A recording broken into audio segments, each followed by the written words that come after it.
માતાજીનું મૂળ મેન સ્થાન પાકિસ્તાનમાં છે.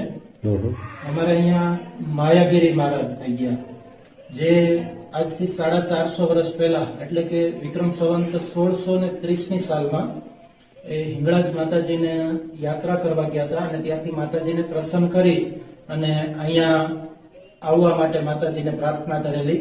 ત્યારે માતાજીએ માયાગીરીજીને શંખ છે, શંખ, ચીપિયો અને ત્રિશુલ આ નિશાની સ્વરૂપે આપેલું છે અને માયાગીરીને કીધેલું કે તમે તમારા સ્થાને પહોંચો, હું આવું છું.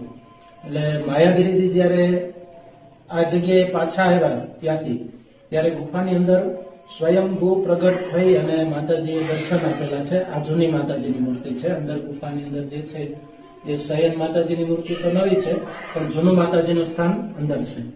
એ માતાજી વિક્રમ સંવત 1630 થી આ જગ્યા ઉપર બિરાજ